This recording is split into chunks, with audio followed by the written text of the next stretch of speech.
Hi guys, what is going on, and welcome back to another video on Conqueror's Blade. So today we are going to be having a look at the Silahdars, but before we sort of completely dive into them, I just kind of want to preface this video a little bit because I'm basically going away for a week or just over a week now, and my plan was I'm actually leaving in like 35 minutes, so we're in quite a rush, so this is going to be a little bit of a rushed video.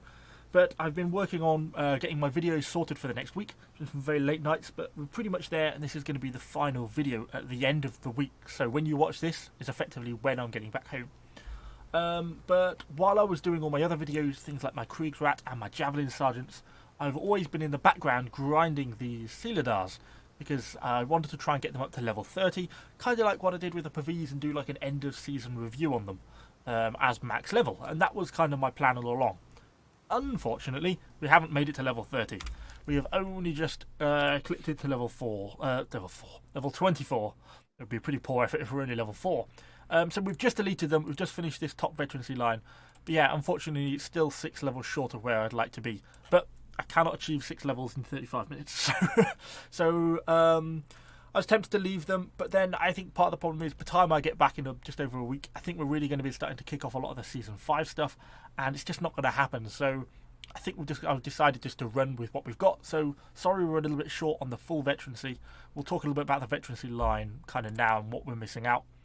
I've obviously decided to go up the top line because these are really quite an interesting unit. They have this immense amount of burst damage, and it's really quite impressive. They can do a tremendous amount of damage in a very short period of time because they have these two abilities, Decapitate and Death Strike, but particularly Decapitate. It's like a double swing. They take one step forwards and swing, and then sort of a couple of seconds later they take another step and swing.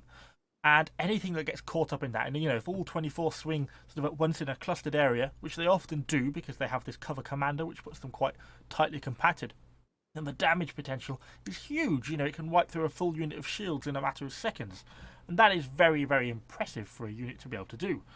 But it's almost entirely reliant on these two abilities to do that. Their attack speed is very, very slow, and while their attack damage is still sort of half decent, just on a normal, V attack, it's so slow as to almost be completely useless. So they're entirely reliant on being commanded with these two abilities. So that means that the cooldown on these two is really important.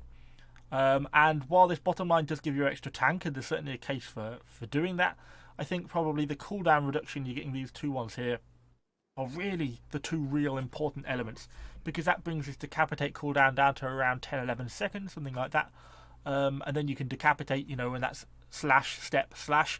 Then you can Death Strike. It's giving you another slash, and by the time you finish that, then your Decapitate will be coming off cooldown, and you can activate that again.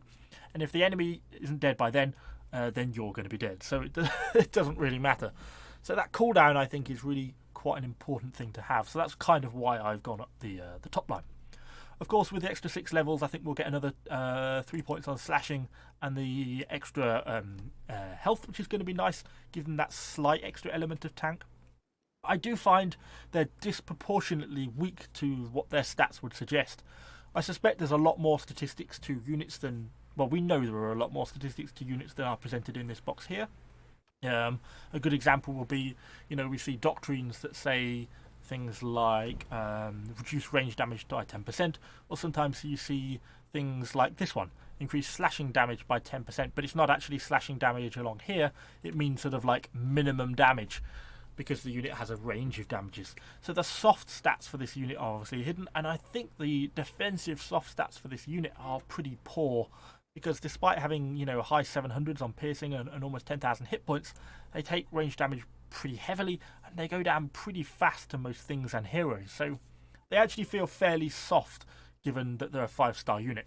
So they're a little bit of a glass cannon in many ways, particularly with that burst damage. But anyway, waffling on long enough, and we've now only got 30 minutes to get through this video. So let's get to the battle, see how we've been getting on with these guys in some combat.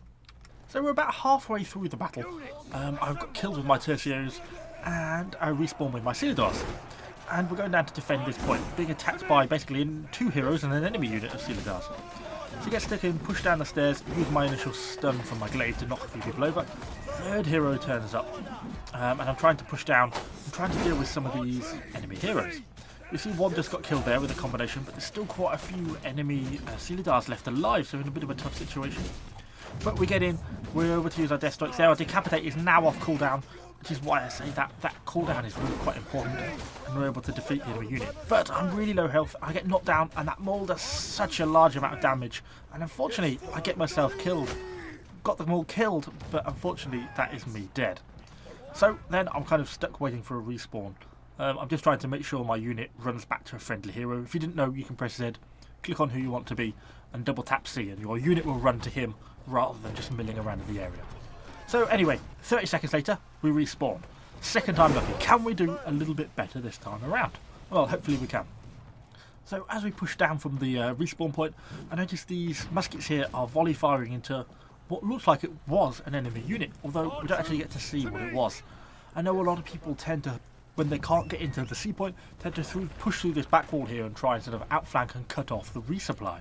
Very good move, I do it myself sometimes. So I'm kind of half thinking about that, more so than actually pushing into the C area to try and defend directly in there. This poleaxe, not quite sure what he was doing, but gets caught by our friendly dual blade. Obviously just on our territory, nothing particularly impressive. An enemy hero in there as well who dies immediately. But yeah, it's that full unit of our territory dead in like a second. But as we push through that, we then see the javelins at the top of the stairs. We take a small amount of a volley, which does a chunk of damage, but then I'm trying to catch the unit. They try and get away, and this enemy maul goes ham on us, but we get a lot of damage on really quickly, and yeah, that spells the end of that maul, and then we're just able to just eviscerate this javelin unit really quickly. And that's kind of what I mean when the damage potential, the burst damage of this unit is so great.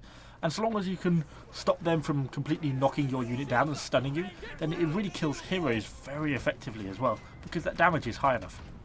I was a little bit nervous running past that breach if we were going to get killed, because there's quite a lot of stuff on the other side. But we managed to get through safely, and kind of pulling back to make sure we're defending it and containing them in that area of the breach. Since there seemed to be a slight lull, I thought, well, it's probably a good time to head back to the supply point, get ourselves healed up a little bit, because a lot of the unit is damaged. And as I say, these guys seem to go down pretty quickly if you're not careful, so it's kind of worth bearing in mind. I'm not sure quite why he jumped into that unit of Azaps. I'm not sure if he knew they were there, but he did actually manage to get away with it, and he managed to escape on his horse. Damn him. So as the Silahdars are healing up, I call them back to me, put them back into cover commander, and kind of see what we've got coming. Because it looks like there's quite a bit of stuff starting to push through that breach. But we do have these friendly spear sergeants coming around, which is kind of important, and there's a good chunk of enemy heroes here as well. But it's those Fortebrachos that make me nervous. Obviously, they will really kill these Silahdars super quickly if they get the opportunity to. So we're sort of milling around, there's a little bit of skirmishing going on, but not really much. And of course those Fortebrachos are protected by that shield line, and I think there's also some Imperial Pike Guard in there as well. So I'm a bit nervous about engaging them frontally. I was kind of a bit reluctant. If I am, I'm going to try and aim for that left-hand flank, because that looks like the side is safest from the pikes. We can see the Imperial Pike advance happening now. They're pushed in and knocked our own Fortebrachos down, but they're a little bit more towards the centre, so I push in on this flank and go for a Decapitate. Get quite a chunk of damage in, but also our friendly Fortebrachos stand back up and kill quite a lot. And then I'm a little bit of a coward here. I should have just pushed. I kind of thought everyone was going to come with me, but everyone else just wanted to stay in the shield line. And I kind of should have pushed here now, but my problem was I would have probably got there and have been able to kill them, but I think I'd have lost the chunk of the Silahdars unit pushing that range over quite a long bit of distance. So I kind of was hoping the shield would come with me, but yeah, I should have just pushed really. Yeah. Decapitate. He was truly decapitated.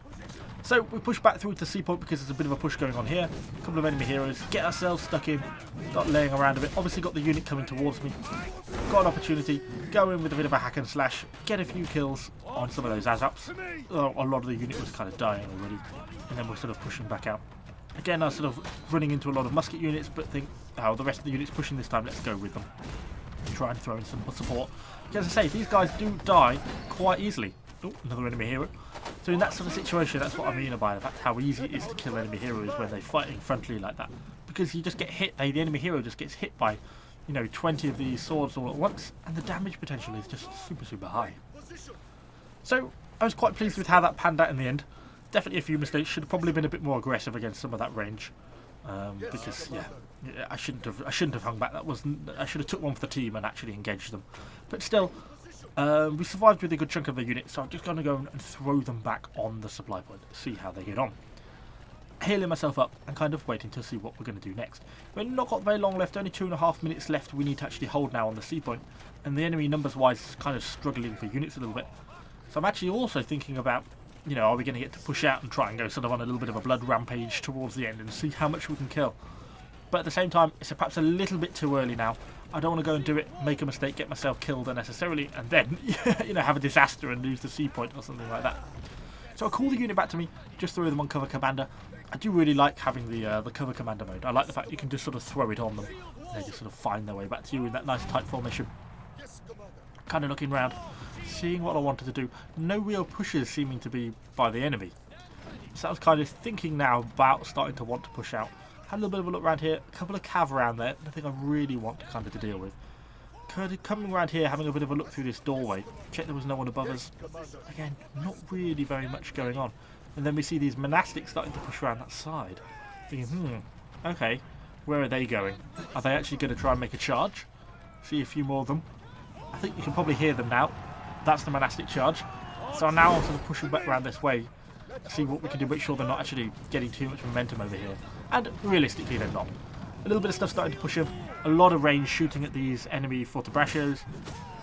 You know, it enables us to get stuck in and kill what's left. And what's left of the unit we decapitate.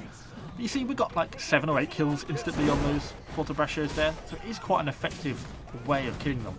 Once you get a double hero kill and push straight into this fortebracho block. And this is where they are effective. Look at that, just absolutely slice through that fortebracho block. We managed to get enough pushing with those palace guards in the front. We were able to get close enough and use our abilities, and it was brutal. Then we come up against an enemy shield unit. Just hack through super effectively. Look at that damage, so many kills. It's crazy what this unit can do when it gets sort of that situation like that where it can just push through. For basically no damage, we just got to slaughter all them. Then we're straight into the pavis, and by this point I'm just trying to kill everything I can see. What the bloodlust on. And yeah, just pushing on through. Trying to deal with these enemy heroes. Just trying to keep that momentum going. Obviously only a couple of seconds left on the match, so we're just trying to attack as quickly as we can. But it's amazing when you get that momentum going, how much burst damage these guys can actually do, and how much potential they actually have. So we just push down, push straight onto just a couple of peasants there at the bottom, just slam straight into it. So that's kind of generally sums up my experience with Silahdars so far. Quite an interesting unit, great damage potential when used properly. Quite hard to use properly, I found. And fairly fragile. But yeah, great damage. Interesting unit.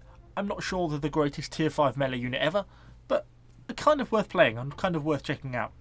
Anyway, that's all I've got for you today. Hopefully Adobe Premiere renders this video really quickly and we'll get it loaded as quickly as possible. And then I'm going to be out the door. So thank you for watching, guys, and I shall see you all on the next video.